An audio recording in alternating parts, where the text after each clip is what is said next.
మీ ఎలాంటి వ్యాపార ప్రకటనలకైనా వెంటనే మా ఛానల్ సంప్రదించండి. నమస్తే. ఈరోజు మన స్టూడియోలో ప్రముఖ తంత్ర జ్యోతిష్యులు, జ్యోతిష్ రత్న, జ్యోతిష్ సామ్రాట్ చింతా రుక్మన్ గదర్ గారు మనతో ఉన్నారు. సో గురుగారితో మాట్లాడేద్దాం. నమస్కారం గురుగారు. మాతృదేవోభవ, పితృదేవోభవ, ఆచార్య దేవోభవ. ఓం నమో మాందేశ్వరాయ నమః. గురుగారు, అక్టోబర్ మాసం విశేషంగా మేషరాశి వాళ్ళకి ప్రజెంట్ ఎలాంటి ఫలితాలు ఉండబోతున్నాయి, ఎలాంటి పరిస్థితులు ఎదురవుతాయి, ఓవరాల్గా ఎలాంటి జాగ్రత్తలు తీసుకోవాలి ప్రత్యేకంగా ఈ మాసం?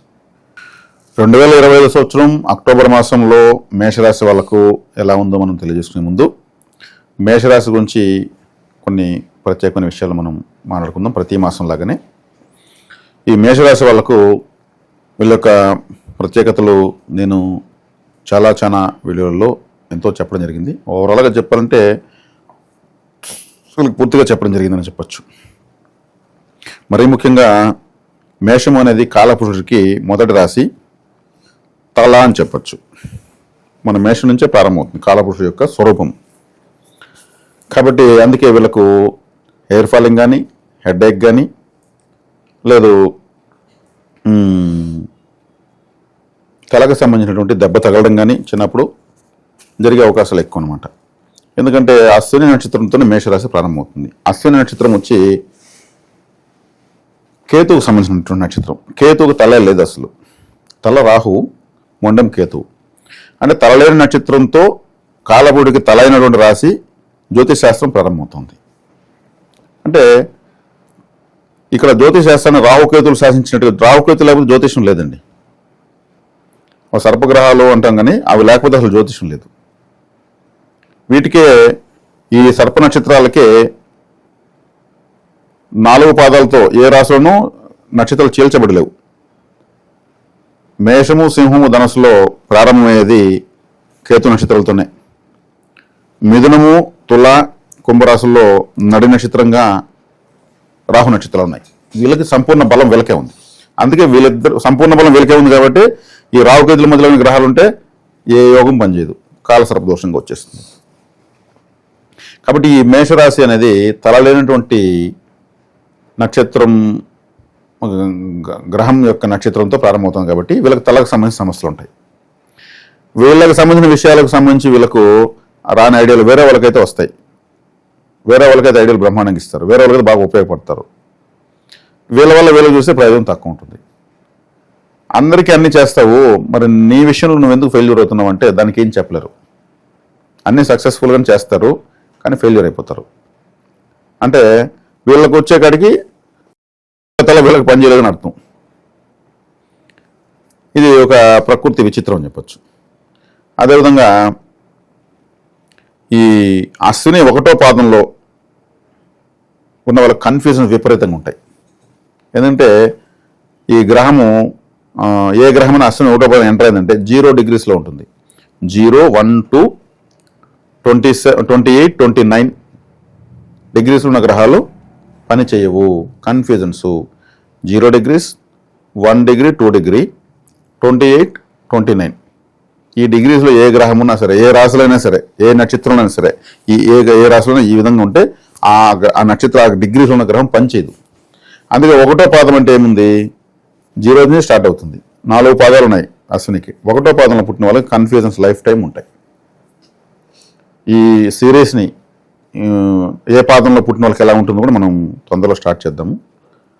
ఎందుకంటే పాదాల రీత్యా కూడా వాళ్ళ జీవితం నిర్ధారించబడుతుంది. ఎందుకంటే డిగ్రీస్ డిసైడ్ అవుతాయి. అశ్విని నక్షత్రం 1వ పాదం 0 డిగ్రీ స్టార్ట్ అవుతుంది.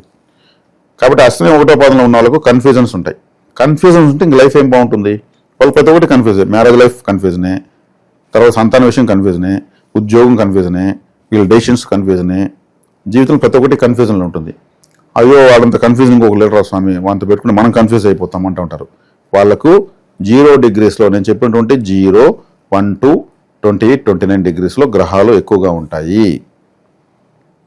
కాబట్టి ఫైనల్కి వచ్చేది కన్ఫ్యూజన్ అయిపోతారు. ఒక స్టేజ్ ఎక్కుతారు, ఒక అవార్డు తీసుకుంటారు. ఆ అవార్డు తీసుకుని దగ్గర పోయేటప్పటికి వీళ్ళు షేక్ అయిపోతారు, కన్ఫ్యూజ్ అయిపోతారు. దాన్ని ఇలా ఎందుకు ఎలా షేక్ అవుతారు, బాగానే వచ్చావు కదా స్టేజ్ పైకి అంటారు. నాకెందుకు అక్కడికి వెళ్ళేకాడికి షివరింగ్ వచ్చేస్తుంది. ఏం మాటల్లో మంచి స్పీకర్ పై మైక్ పుట్టినవాడు కన్ఫ్యూజ్ గురైపోతాడు, అన్కంఫర్ట్గా ఉంటారు. కాబట్టి ఇక్కడ నేను అశ్విని నక్షత్రం వాళ్ళకు, అంటే మేషరాశిలో అశ్విని నక్షత్రం 1వ పాదంలో పుట్టిన వాళ్ళకు స్వభావం చెప్పాను. అదే భరణిలో పుడితే లౌక్యం ఎక్కువ తెలుసు వాళ్ళకు. వాళ్ళంత లౌక్యం తెలిసిన వాళ్ళు ఇంకొకరు ఉండరు. అందుకే భరణిలో పుట్టిన వాళ్ళు ధరణి నేలగలరు అంటారు. అది ఎందుకు చెప్పారంటే దుర్యోధనుడు భరణి నక్షత్రం పుట్టాడు. ఆయన చక్రవర్తి, మన ధర్మరాజు చక్రవర్తి అని అంటారా దుర్యోధన చక్రవర్తి అనే పేరు దుర్యోధనుడికి తెలుసు. ఆయన అప్పుడు ప్రజలకు ఏం కావాలో మాత్రం వాళ్ళ నాడు తెలుసుకుని పరిపాలించాడు. ధరణి నేలగలరు అంటే రాజ్యాన్ని సుభిక్షంగా చూసుకున్నాడు. అన్నదమ్ములతో గొడవలు అది వేరే. ఇక కృత్తిక 1వ పాదం మాత్రమే ఉంటుంది. ఎక్కడ? మేషరాశిలో.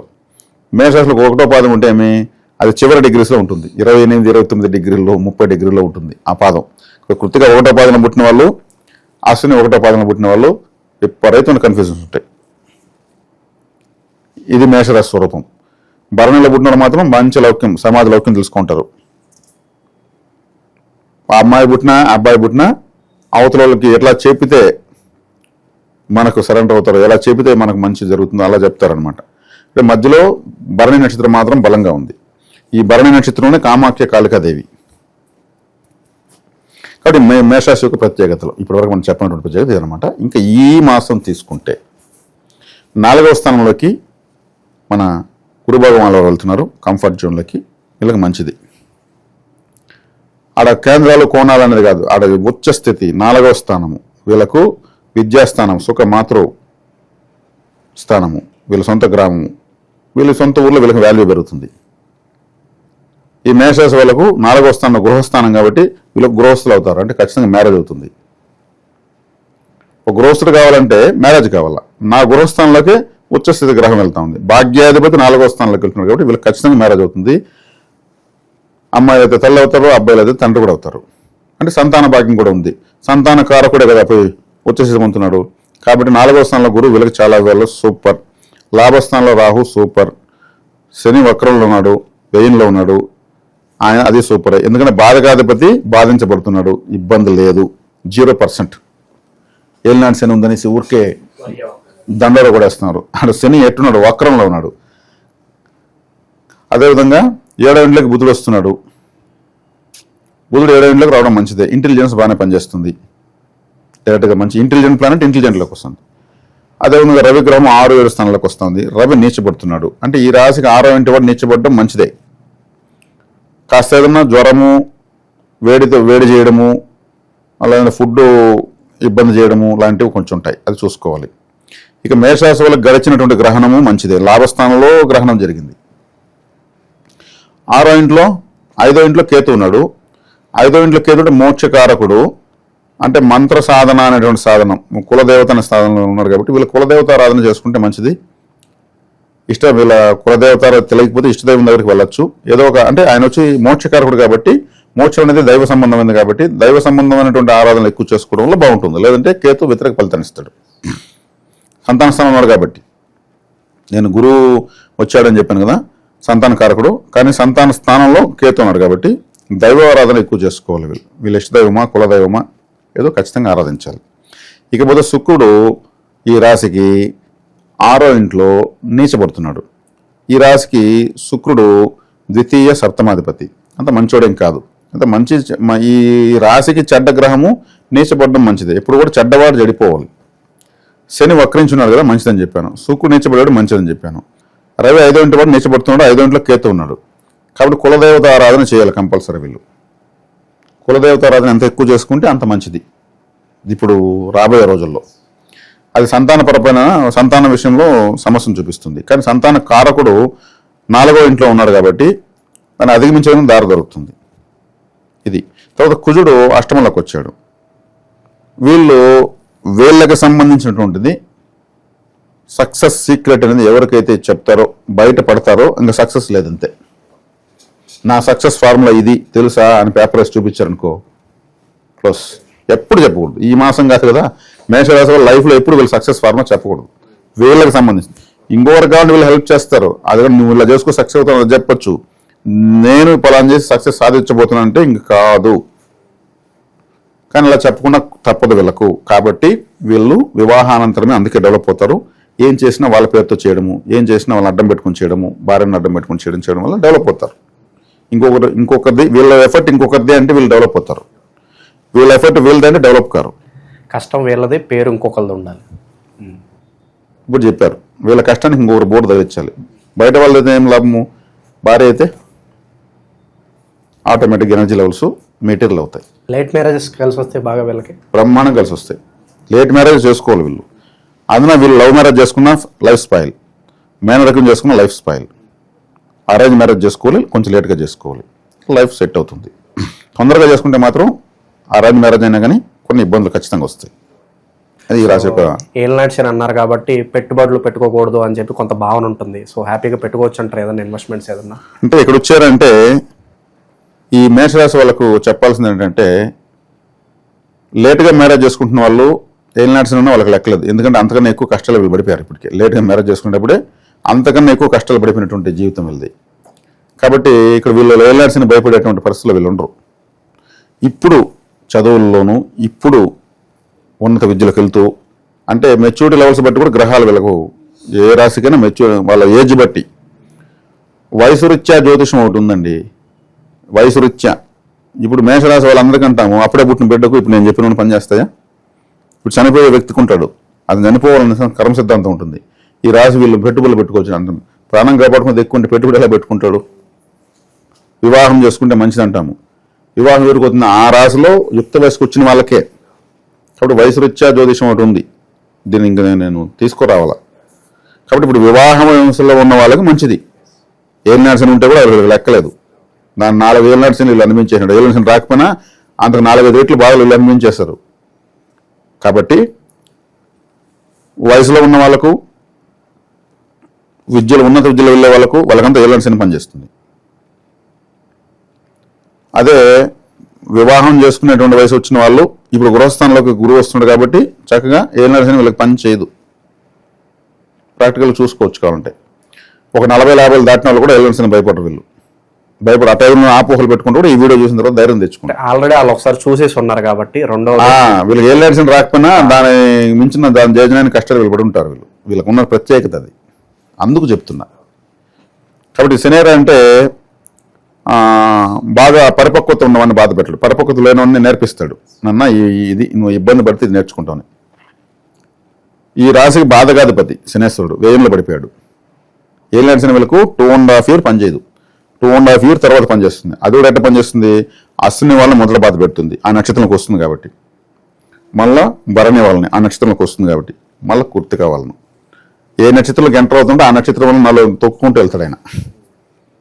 ఇప్పుడు అశ్వినిలోకి ఎంటర్ అయినంత మాత్రాన కృత్తిక వాళ్ళు భయపడాల్సిన అవసరం లేదు, భరణి వాళ్ళు భయపడాల్సిన. ఆ నక్షత్రానికి దగ్గరికి వచ్చే కొద్దికి డిగ్రీస్ జరిగే కొద్దికి అప్పుడు ఎఫెక్ట్ వస్తుందన్నమాట. అట్లా నక్షత్రాల గురించి మాట్లాడుకుందాం గురుగారు. ఎవరు ఎలాంటి జాగ్రత్తలు తీసుకోవాలి విశేషంగా?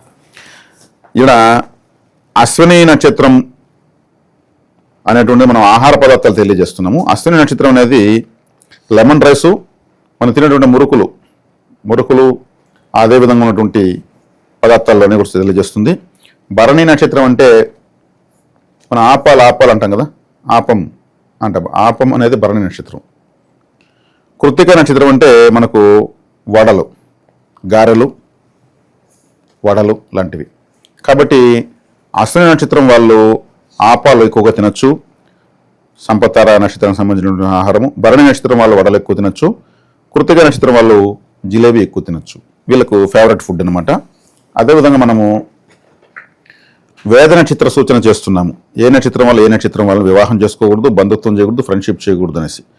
అశ్విని నక్షత్రం వాళ్ళు జ్యేష్ఠ నక్షత్రం వాళ్ళని వివాహం చేసుకోకూడదు, భరణి నక్షత్రం వాళ్ళు మూలా నక్షత్రం వాళ్ళని పెళ్లి చేసుకోకూడదు, అదేవిధంగా రోహిణి నక్షత్రం వాళ్ళు ఉత్తరాషాఢ నక్షత్రం వాళ్ళని వివాహం చేసుకోకూడదు. ఇలా చేసుకుంటే లేనిపోయిన సమస్యలు కొని తెచ్చుకున్నట్లు. వాళ్ళు వదిలించుకునే వరకు వీళ్ళకి సమస్యలు తీరవు. సో కొన్ని ప్రదేశాలకు వెళ్ళి ఆ బ్రీతింగ్ తీసుకుంటే మంచిదని మాట్లాడుకుంటున్నాం కదా, వీళ్ళు ఎక్కువగా ఎటువంటి ప్రదేశాలకు వెళ్ళి ఆ గాలిలో ఉంటే బాగుంటుంది అంటారు? ఇప్పుడు అశ్విని నక్షత్రం వాళ్ళు భరణి నక్షత్రానికి సంబంధించినటువంటి బ్రీతింగ్ తీసుకుంటే మంచిది. అంటే భరణి నక్షత్రం అంటే ఇక్కడ ఏంటంటే శుక్రుడు ఇప్పుడు భరణి నక్షత్రం అంటే ఒక విధంగా చెప్పాలంటే ఒక విధంగా ఎంటర్టైన్మెంట్ ఏముంది? సినిమాలు చూడడము, సినిమాలు ఎక్కువ చూస్తూ ఉంటారు. ఎక్కువ చూస్తే వీళ్ళు రిలాక్స్ అవుతారు. ఎందుకంటే అశ్విని నక్షత్రం అంటే కేతు నక్షత్రము, కేతువు తలే లేదు. వీళ్ళు ఎప్పుడైతే ఈ సినిమా చూస్తారో లేని సంతోషం, ఎంటర్టైన్మెంట్ చాలా అవసరం వీళ్ళకు. సినిమాలు చూడడము ఎక్కువగా ఈ మనకు సంతోషకరమైన విషయాలకు ఎక్కువ దగ్గర కావాలి. ఒక స్టేజ్ షోలకు, ఒక డ్యాన్స్ ప్రోగ్రామ్స్కి, ఇట్లా వాటికి వెళ్ళే కొద్దికి వీళ్ళకి సంతోషం లోడ్ అవుతుంది అనమాట. ఆ ప్రదేశాలకు ఎక్కువగా వెళ్ళాలి. ఎంటర్టైన్మెంట్ చాలా ఇంపార్టెంట్. అదే భరణి నక్షత్రం వాళ్ళు కృత్తికా నక్షత్రానికి సంబంధించినటువంటి ఎనర్జీ లోస్లోకి వెళ్ళాలన్నమాట. అంటే భరణి నక్షత్రం వాళ్ళు కృత్తిక అన్నప్పుడు ఏమవుతుంది? కృత్తిక అంటే ఏమి? దీపము. కృత్తిక అంటే వెలుగు, క్యాండిల్, లైటు, టార్చ్ లైటు, యజ్ఞము, హోము, ఇవంతా కూడా ఎక్కడ వెలుగుంటే అక్కడ. అందుకే కార్తీక మాసం, కృత్తిక నక్షత్రం ఉన్న మాసంలో దీపాలు ఎక్కువ పెడతారు. కాబట్టి వీళ్ళు ఎక్కువ దీపాలు పెట్టడం వల్ల వీళ్ళకు సంపత్కరంగా ఉంటుంది. అదేవిధంగా లైటింగ్ షోలు, స్టేజ్ షోలు, తర్వాత వచ్చేక్కడికి ఎక్కువగా కాంతివంతమైనటువంటిది అని అర్థం. వీళ్ళకి కానీ టక్మని కరెంట్ ఆఫ్ అయిందంటే బెల్ల డిసప్పాయింట్ అవుతారు. వీళ్ళు చీకరంటే వీళ్ళకి చిరాకు, అసలు మైండ్ పనిచేయదు, బ్లాక్ అయిపోతుంది వీళ్ళకి. కాబట్టి వీళ్ళు ఎప్పుడు పెట్టినా ఎక్కువ దీపాలు పెట్టే కొద్దికి, ఎక్కువగా ఆలయాలకు వెళ్తే ఎక్కువ దీపాలు పెట్టేసి రావాలి. వీళ్ళు చాలా ఉల్లాసంగా, ఉత్సాహంగా ఉంటారు. భరణి నక్షత్రం వాళ్ళు. కృత్తికా నక్షత్రం వాళ్ళు దీన్ని చేసుకోవచ్చు అంటే రోహిణి నక్షత్రానికి సంబంధించినటువంటి బ్రీతింగ్లోకి వెళ్ళాలన్నమాట. రోహిణి నక్షత్రం అంటేనే మనకు ఎక్కువగా గోశాలకు వెళ్ళచ్చు, అదేవిధంగా చెప్పాలంటే వెన్నెలను ఎక్కువ ఆస్వాదించవచ్చు. వెన్నెట్లో చంద్రుడు కూడా కర్పూర హారతి ఇవ్వచ్చు. చంద్రుడికి పాల పదార్థాలు వెళ్ళేలా చూపించి కర్పూర హారతి ఇవ్వచ్చు. చంద్రుడు వెన్నెల ఉన్నటువంటి వాల్పేపర్ పెట్టుకోవచ్చు. వెన్నెల అనేటువంటి పేర్లు ఉంటారు కదా, కొన్ని వెన్నెలను పెట్టుకుంటారు. జాబిల్లి అని పేరు పెట్టుకుంటారు. చంద్ర అని, చంద్రమహేష్ అని, చంద్రకాంత్ అని, చంద్రకళ అని, ఇటువంటి పేర్లు ఉన్న వాళ్ళతో వీళ్ళు ఉండొచ్చు. అటువంటి ఆ పేర్లు ఉన్నటువంటి ఇప్పుడు కొన్ని సినిమా థియేటర్లకి ఆ పేర్లు పెట్టుంటారు. ఇంకా ఎక్కువ చెప్పాలంటే బ్యూటీ పార్లర్కి ఎక్కువ వెళ్ళొచ్చు. వీళ్ళు ఆడ అందంగా చందమామలాగా తయారు చేస్తారు. వీళ్ళు ఒక అందం లేని వాళ్ళకి అందాన్ని ఇస్తారు, వెన్నెలాగా తయారు చేస్తారు. అటువంటి ఇవన్నీ వీళ్ళు కనెక్ట్ చేసుకోవచ్చు. బ్యూటీ పార్లర్స్, సౌందర్య సాధనాలు, అంటే సౌందర్యకరమైనటువంటి ప్రదేశాలకు వీళ్ళు వెళ్ళొచ్చని అర్థం. ఇది వీళ్ళకు, ఈ నక్షత్రాల వాళ్ళకు వీళ్ళు చేసుకోవాల్సినటువంటి. మేషరాశి వాళ్ళకి ఈ మాసం ఎలా ఉంటుంది? ఓవరాల్గా నక్షత్రాల వారీగా కూడా ఎలాంటి జాగ్రత్తలు తీసుకోవాలి? చాలా బాగా వివరించారు. ధన్యవాదాలు.